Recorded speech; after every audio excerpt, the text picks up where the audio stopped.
Welcome you all to my YouTube channel English Adda. Okay, आइए हमारे पास कुछ सेंटेंसेस हैं, इसको समझते हैं। ठीक,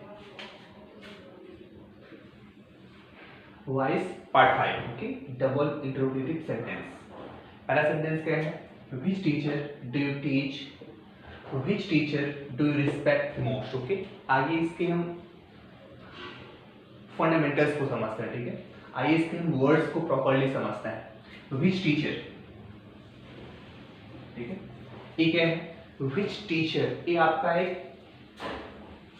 इंट्रोगेटिव फ्रेज क्या है?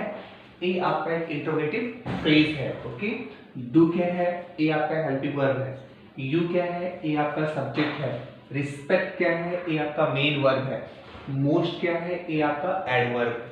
वंस अगेन, विच टीचर, ओके, मतलब विच के साथ टीचर जुड़ा हुआ है। विच क्या होता है? विच यहाँ पर आपका इंटरोगेटिव एडजेक्टिव है जो टीचर को क्या कर रहा है? क्वालिफाई कर रहा है। विच यहाँ पर इंटरोगेटिव एडजेक्टिव है जो टीचर को क्वालिफाई कर रहा है, और इसको मिला करके, विच और टीचर को मिला करके एक इंटरोगेटिव फ्रेज बना है। ओके, जो यहाँ पर सेंटेंस का ऑब्जेक्ट है, जो सेंटेंस के ऑब्जेक्ट के रूप में क्या कर रहा है? एक्ट कर रहा है। राइट, तो विच टीचर क्या है? ओके, एक इंटरोगेटिव फ्रेज है जो कैसे काम कर रहा है? यहाँ पर सेंटेंस के ऑब्जेक्ट के रूप में काम कर रहा है, क्योंकि सेंटेंस का सब्जेक्ट क्या है? यू है। राइट, सेंटेंस का सब्जेक्ट यू है, सेंटेंस का ऑब्जेक्ट विच टीचर है, डू आपका हेल्पिंग वर्ब है, रिस्पेक्ट आपका मेन वर्ब है, मोस्ट आपका एडवर्ब है। कौन सा एडवर्ब है? एडवर्ब ऑफ मैनर है। आई होप एक चीजें आपको समझ में आ गई होंगी। ठीक है, अब बाय द वे हमें सेंटेंस का पैसिव वॉइस बनाना है तो बड़े आराम से बन सकता है। ठीक है, आइए देखते हैं।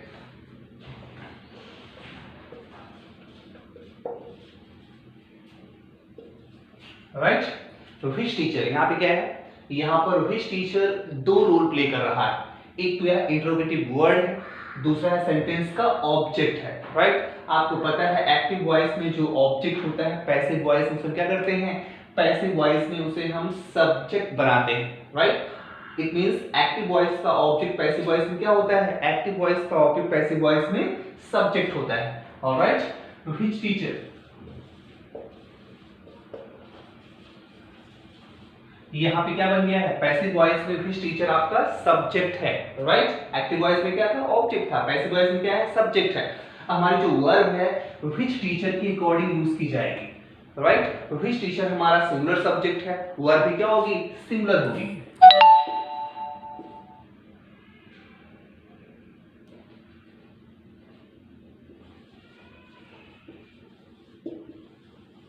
विच teacher is respected, passive voice में हमेशा third form of the verb का यूज किया जाता है। Which teacher is respected most. Okay, which teacher is respected most by you. That's it. Which teacher do respect most आपका active voice में है, which teacher is respected most आपका passive voice में है। That's all. ओके, राइट, अब देखिए हमारे पास on the whole there are 4 sentences, okay, that I have to change into passive voice. okay, हमारे पास 4 sentences हैं जिसको हम one by one passive में change करेंगे। right, अब देखने वाली बात है, which teacher यहाँ पर भी है, which teacher यहाँ पर भी है, लेकिन दोनों का फंक्शन अलग अलग है। okay, आइए हम सेकेंड सेंटेंस को समझते हैं। which teacher, वही चीज, विच क्या है आपका? एडजेक्टिव है, इंट्रोगेटिव एडजेक्टिव है जो क्या कर रहा है? जो टीचर को क्वालिफाई कर रहा है। विच क्या है? इंटरोगेटिव एडजेक्टिव है। देखिए इंग्लिश में क्या होता है? इंग्लिश में हम वर्ड को उनके यूजेस के अकॉर्डिंग कैटेगराइज करते हैं। राइट, कभी विच क्या हो जाएगा? कभी विच प्रोनाउन हो जाएगा, कभी विच सब्जेक्ट, कभी विच प्रोनाउन हो जाएगा, कभी विच एडजेक्टिव हो जाएगा, कभी विच एडवर्ब भी हो जाएगा। तो हम इंग्लिश में क्या करते हैं? उनके यूजेस के अकॉर्डिंग, उनके सेंटेंस में यूजेस के अकॉर्डिंग उनका हम पार्ट ऑफ स्पीच कैटेगराइज करते हैं। राइट, जैसे वो सेंटेंस में फंक्शन करता है उसके अकॉर्डिंग उसके पार्ट ऑफ स्पीच को कैटेगराइज किया जाता है। यहाँ पर विच का यूज कैसे हुआ है? यहाँ पर विच का यूज टीचर को क्वालिफाई करने के लिए हुआ है। यहाँ पर विच टीचर को इंडिकेट कर रहा है। राइट। तो यहाँ पर which क्या है, which आपका इंटरोगेटिव एडजेक्टिव हो जाएगा। ऑलराइट, तो which क्या है, टीचर को क्वालिफाई कर रहा है, तो which क्या है, इंटरोगेटिव एडजेक्टिव है। लेकिन one more thing I want to tell you, okay, which teacher आपका इंटरोगेटिव वर्ड तो है, और इंटरोगेटिव वर्ड के साथ साथ इस सेंटेंस का सब्जेक्ट भी है। यहाँ पे क्या है, यहाँ पर which टीचर आपका ऑब्जेक्ट था, you आपका सब्जेक्ट था, लेकिन यहाँ पे क्या है, यहाँ पे which टीचर आपका सब्जेक्ट है। ध्यान दीजिएगा, यहाँ पे which टीचर आपका सब्जेक्ट है, you आपका ऑब्जेक्ट है। पढ़ाने वाला कौन है, पढ़ाने वाला टीचर ही है। Alright, I hope you try your best to make me, okay, understand, okay, which teacher, यहाँ पे क्या है आपका, which teacher आपका सब्जेक्ट है, राइट, टीचर्स, यहाँ पे क्या है, टीचर्स, यहाँ पे आपका मेन वर्ब है, यू क्या है आपका, यू आपका ऑब्जेक्ट है, राइट, यू आपका इनडायरेक्ट ऑब्जेक्ट है, और फिजिक्स क्या है आपका डायरेक्ट ऑब्जेक्ट है। वंस अगेन, which टीचर आता है आपका, ये आपका सब्जेक्ट है, टीचर्स ये आपका मेन वर्ब है, यू क्या है आपका, ये आपका इनडायरेक्ट ऑब्जेक्ट है, फिजिक्स ये आपका डायरेक्ट ऑब्जेक्ट है। ऑलराइट, इसकी पैसिव वॉइस समझते हैं कैसे बनती है। तो जब सेंटेंस का, ओके, जब सेंटेंस का जो इंट्रोगेटिव वर्ड है वही सेंटेंस का सब्जेक्ट होता है, तो आपको पता है कि इंग्लिश में इंट्रोगेटिव वर्ड को पहले लिखा जाता है, ओके, और वही इंट्रोगेटिव वर्ड अगर subject of the sentence act करे तो उसे बाय के बाद भी लिखा जाता है, ओके, राइट।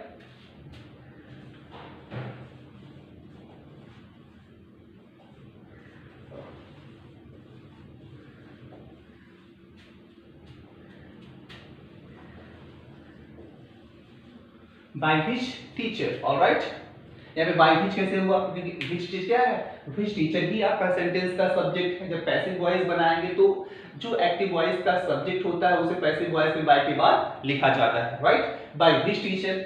अब मैं चूज करना है यू या फिजिक्स में किसी एक, ओके, हम जो चाहे सो चूज कर सकते हैं। हम फिजिक्स को चूज करेंगे तो वर्ब क्या होगी हमारी, फिजिक्स के अकॉर्डिंग होगी। अगर हम यू को चूज करेंगे तो वर्ब क्या होगी हमारी, यू के अकॉर्डिंग होगी। ऑलराइट, तो आइए हम चूज करते हैं फिजिक्स को, okay. Physics is the name of the subject, physics क्या है, किसी विषय का नाम है, ओके, तो इसलिए फिजिक्स हमारा क्या होगा, सिंगुलर सब्जेक्ट होगा पैसिव वॉइस में। एक्टिव वॉइस में डायरेक्ट ऑब्जेक्ट है, लेकिन पैसिव वॉइस में क्या हो जाएगा, पैसिव वॉइस में एक सिंगुलर सब्जेक्ट हो जाएगा, इसलिए इसकी अकॉर्डिंग वर्ब क्या आएगी, इज आएगी। Alright, by which teacher is physics, by which teacher is physics taught, by which teacher is physics taught to you, that's it, by which teacher is physics taught to you, right. हमने physics को use करके, physics को sentence का subject बना करके हमने sentence को passive voice में चेंज किया, राइट। और आपको हमने पहले वाले वीडियो में बताया था कि अगर सेंटेंस में दो ऑब्जेक्ट हों, ओके, अगर आपने मेरी इससे पहले वाली वीडियोस नहीं देखी हैं तो आप देख सकते हैं, वहां पे क्लियर हो जाएगा। हमने बताया था आपको कि अगर सेंटेंस में दो ऑब्जेक्ट्स होते हैं, राइट, अगर पहले हमने यूज किया है डायरेक्ट ऑब्जेक्ट का, बाद में यूज किया है इनडायरेक्ट ऑब्जेक्ट का, तो बीच में, ओके, डायरेक्ट और इनडायरेक्ट ऑब्जेक्ट के पहले क्या आता है, प्रीपोजिशन टू आता है, इसलिए यहां पर टू का यूज किया गया है। और हमने आपको भी बताया था अगर सेंटेंस में दो ऑब्जेक्ट्स हों तो उस सेंटेंस को हम दो तरीके से पैसिव वॉइस बना सकते हैं। अगर हम चाहें तो इस सेंटेंस को यू का यूज करके, मतलब सेंटेंस में इनडायरेक्ट ऑब्जेक्ट का यूज करके भी सेंटेंस को पैसिव वॉइस में चेंज कर सकते हैं। आइए यू से देखते हैं कैसे बनेगा।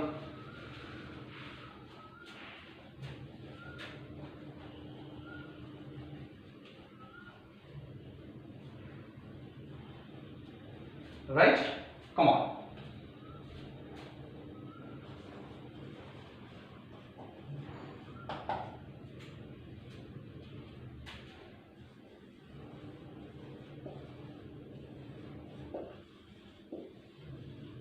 Alright, by which teacher. अब इसमें क्या है, फिजिक्स सब्जेक्ट था तो उसके अकॉर्डिंग हमने हेल्पिंग वर्ब इज का यूज किया था, लेकिन यहाँ पे क्या है, यहाँ पर हम फिजिक्स को नहीं यू को बनाएंगे सब्जेक्ट, तो हमारी हेल्पिंग वर्ब जो होगी वो यू के अकॉर्डिंग ही आएगी। Alright, by which teacher are, by which teacher are you, अब टीच का थर्ड फॉर्म क्या होता है? टॉट होता है। By which teacher are you taught? By which teacher are you taught physics?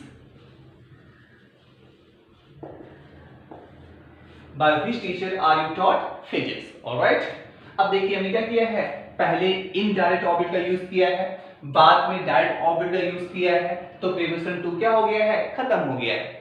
Simple सा है, पहले अगर हम यूज करते हैं इनडायरेक्ट का, बाद में यूज करते हैं डायरेक्ट का, तो वहां पे हम टू का यूज, प्रीपोजिशन टू का यूज नहीं करते। जैसे एग्जांपल के तौर पे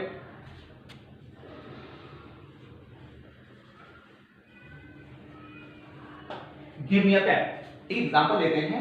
जैसे एग्जांपल है give me a pen. Give क्या है आपका मेन वर्ब है, मी क्या है इनडायरेक्ट ऑब्जेक्ट है, अ पेन क्या है आपका डायरेक्ट ऑब्जेक्ट है। यहाँ पे देखिए पहले हमने यूज किया है इनडायरेक्ट का, बाद में यूज किया है डायरेक्ट का, तो वहां पे प्रीपोजिशन टू गायब हो गई है। लेकिन अगर इसका यूज हम वाइस वर्सा मींस इसके उल्टे करें, ओके, अगर हम पहले यूज करें डायरेक्ट का, बाद में यूज करें हम इनडायरेक्ट का, तो वहां पे प्रीपोजिशन टू का यूज होगा। देखते हैं,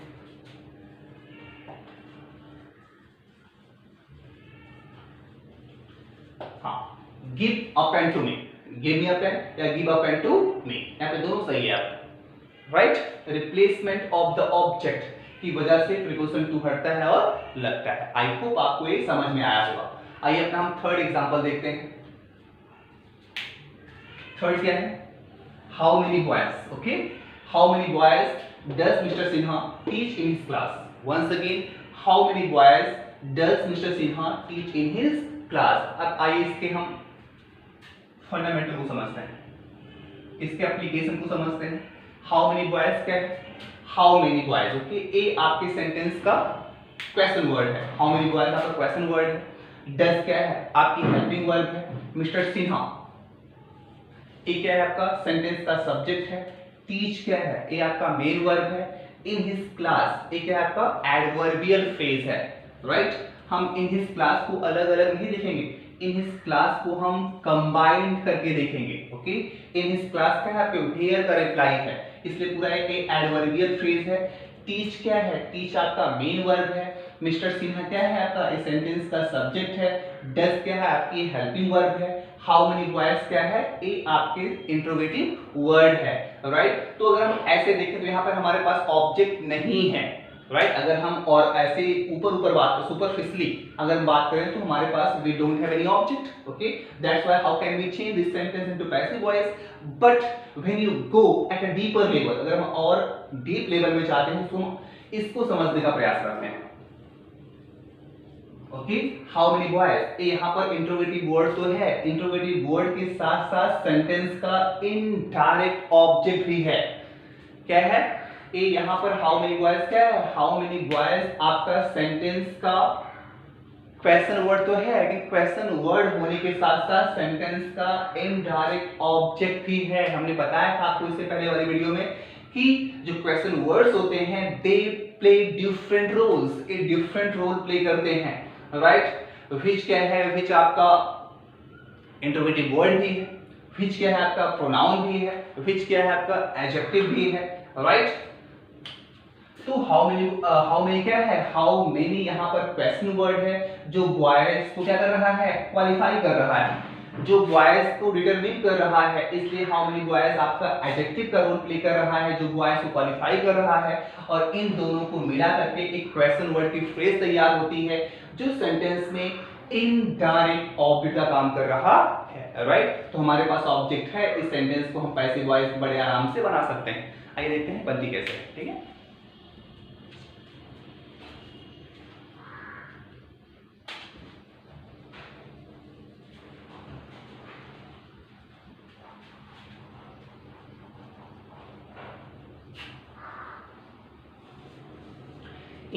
इंग्लिश लैंग्वेज को लेकर के हमारा जो पर्सपेक्टिव है, हमारा जो नजरिया है, हम क्या करते हैं इंग्लिश को रूल के अकॉर्डिंग सीखते हैं, okay. English is across the rule, English is beyond the rule. English को हम कोई रूल में नहीं बांध सकते। इंग्लिश में सेंस होता है, इंग्लिश में लॉजिक होता है, इंग्लिश में कॉन्सेप्ट होता है, इंग्लिश में कॉन्टेक्स्ट होता है, राइट। तो रूल के परे जाकर के हमें इंग्लिश को देखनी होगी। अगर हम इंग्लिश को रूल में बांधना चाहें तो हम इंग्लिश को रूल में कभी बांध नहीं सकते, ओके, क्योंकि इंग्लिश में एक लैंग्वेज है, English is a language, it has sense, it has logic, okay, इसमें सेंस होती है, इसमें लॉजिक होता है, इसलिए इसको हम चाह कर भी रूल से नहीं बांध सकते। We have to go across the rule, we have to go beyond the rule to understand this language, okay. इस लैंग्वेज को समझने के लिए हमें रूल से परे जाना होगा, राइट? आइए समझते हैं।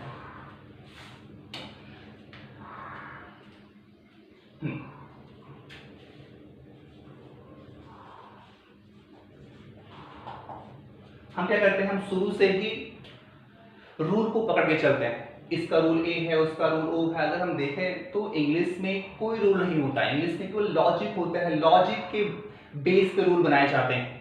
अगर उस लॉजिक पे ए वाला रूल काम कर रहा है तो सेंटेंस सही है, अगर उस लॉजिक पे रूल काम नहीं कर रहा है तो सेंटेंस गलत है, ओके। क्योंकि हमें इंग्लिश के बेस को समझना है, उसके पीछे के जो रीजंस हैं, उसके पीछे का जो बैकग्राउंड है उसे समझना है, okay. Alright, come on.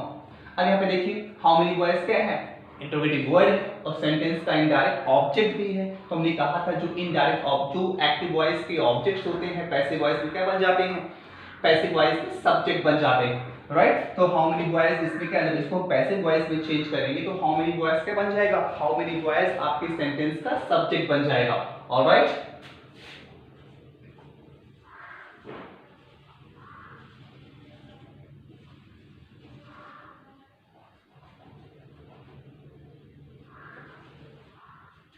How many boys, alright. अब ये क्या है, सेंटेंस का सब्जेक्ट है, तब इसके अकॉर्डिंग रूल का यूज करेंगे, इसके अकॉर्डिंग हम क्या करेंगे, वर्ब का यूज करेंगे।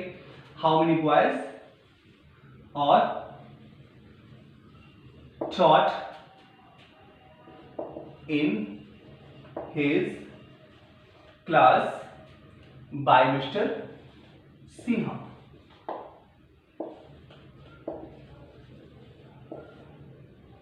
How many boys are taught in his class by Mr.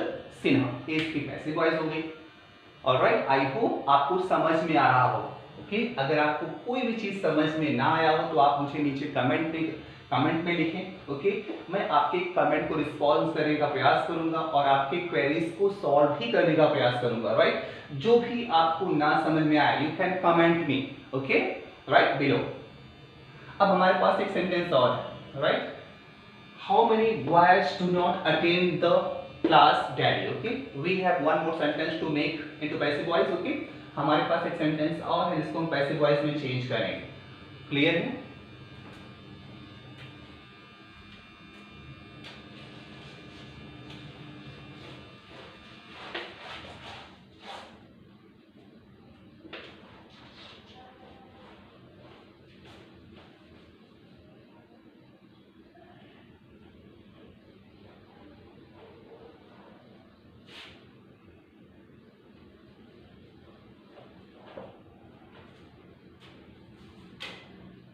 Right. How many boys do not attend the class daily, okay. अब देखिए यहाँ पर हाउ मेनी बॉयज नॉर्मली देखा जाए तो क्या है, क्वेश्चन वर्ड, राइट। और ये दो वर्ड से बना है, दो वर्ड भी क्या है इसमें, हाउ मेनी है प्लस बॉयज है, तो इसे क्या कहेंगे, इसे हम कहेंगे interrogative phrase working as a subject of the sentence. A interrogative phrase है जो यहाँ पर सेंटेंस के सब्जेक्ट के रूप में एक्ट कर रही है। वहां पे हाउ मेनी बॉयज क्या था, सेंटेंस का ऑब्जेक्ट था, यहाँ पे हाउ मेनी बॉयज क्या है, सेंटेंस का सब्जेक्ट है। अच्छा, ऐसा क्यों, वहां पे यही वर्ड ऑब्जेक्ट था, यहाँ पर यही वर्ड सब्जेक्ट है। तो हमने कहा ना इंग्लिश को हम क्या करते हैं, उनके फंक्शन के बेस पे, उनके यूजेस के बेस पे उनके हम पार्ट ऑफ स्पीच को कैटेगराइज करते हैं, राइट। उनके हम सब्जेक्ट या ऑब्जेक्ट को उनके फंक्शन के अकॉर्डिंग क्या करते हैं, कैटेगराइज करते हैं। वहां पे हाउ मेनी बॉयज क्या था, ऑब्जेक्ट था, सब्जेक्ट कोई और था। यहाँ पर how many boys he action को परफॉर्म करेगी और वही क्या है, वही एक्टिव वॉइस का ऑब्जेक्ट है। भाई स्कूल अटेंड करने वाले कौन है, बॉयज ही तो है, राइट। यहाँ पे क्या है, हाउ मेनी बॉयज सब्जेक्ट है और वहां पे हाउ पढ़ाने वाला कौन था, मिस्टर सिन्हा थे, राइट। और किसको पढ़ाते हो, बच्चों को, तो वहां पे क्या था, वो ऑब्जेक्ट था। तो यहाँ पे हाउ मेनी बॉयज क्या है, सेंटेंस का सब्जेक्ट है, ऑलराइट। और उसके अकॉर्डिंग हमने क्या किया है, हेल्पिंग वर्ब का यूज किया है। हाउ मेनी बॉयज प्लूरल में है, तो हेल्पिंग वर्ब क्या है इसकी, प्लूरल है। डू नॉट का यूज किया है, तो हाउ मेनी बॉयज क्या है, इंट्रोगेटिव वर्ड्स के साथ साथ सेंटेंस का सब्जेक्ट भी है।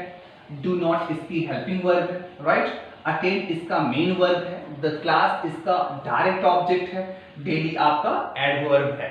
ऑलराइट, तो हमारे पास ऑब्जेक्ट है, इस सेंटेंस को हम पैसिव वॉइस में आराम से बना सकते हैं। आइए देखते हैं इसकी पैसिव वॉइस क्या होगी।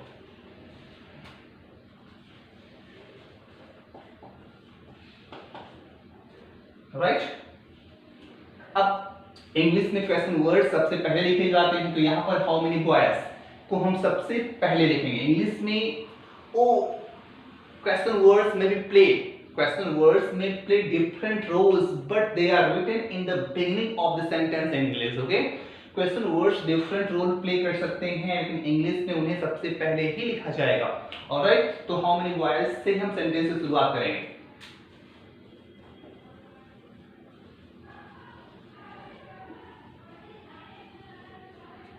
How many boys, alright.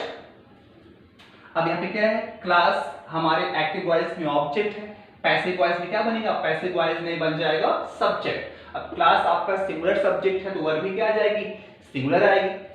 How many boys is, sorry अब यहाँ पे देखिए क्या है, हाउ मेनी बॉयज क्या है, हाउ मेनी बॉयज आपके सेंटेंस का सब्जेक्ट है। हाउ मेनी बॉयज आपका सेंटेंस का सब्जेक्ट है, पैसिव वॉइस में क्या बनेगा, एक बाई का ऑब्जेक्ट बनेगा। आपने जाना है ना कि एक्टिव वॉइस में जो सेंटेंस का सब्जेक्ट होता है, पैसिव वॉइस को हम बाई के बाद लिखते हैं। तो यहाँ पर मिस्टर सिन्हा क्या था, एक्टिव वॉइस का सब्जेक्ट था, पैसिव वॉइस से क्या किया हमने, बाई के बाद लिखा है। तो हाउ मेनी बॉयज आपके सेंटेंस का सब्जेक्ट है, पैसिव वॉइस में बाई के बाद लिखा जाएगा, तो यहाँ बाई हो जाएगा। By how many boys, okay, is the class। Sentence क्या है, निगेटिव है, तो क्लास के बाद नॉट लगाएंगे। By how many boys is the class not attended?